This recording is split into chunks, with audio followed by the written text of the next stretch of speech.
লাল কিতাব বিশেষজ্ঞ দুর্বাশ্রী দুর্বাশ্রীর লাল কিতাবের কিছু টিপস, কিছু প্রেডিকশন, কিছু মানে হরোস্কোপ সম্বন্ধে অ্যানালিসিস করতেই থাকে, করবেই।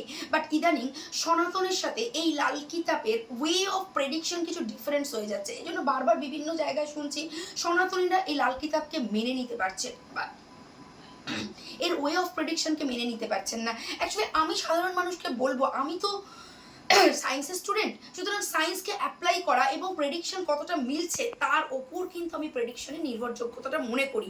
এবং সেই মনে করতে গিয়ে দেখেছি লাল কিতাব অনেক সহজ উপায়ে সকলকে প্রেডিকশন করতে শেখায়।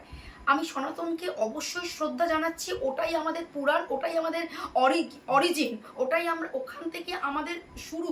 সুতরাং ওটা সবসময় নমস্য। বাট লাল কিতাবের যে কথাগুলো তোমাদের বলছি একটু মনে রাখো। আমি টুকটুক করে অনেক কিছু বলবো।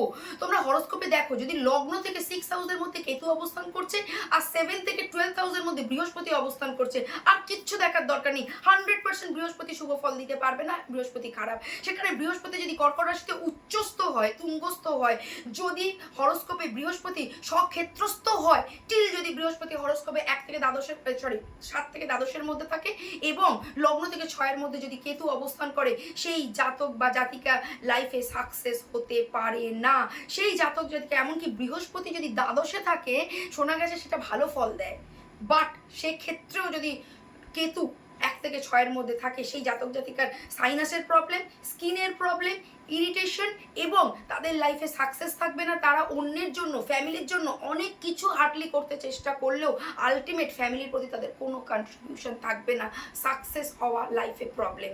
ভালো লাগলে লাইভ শেয়ার করো। দুর্বাসী আবার তোমাদের আরও কিছু সব সময় শেখাতে থাকবে।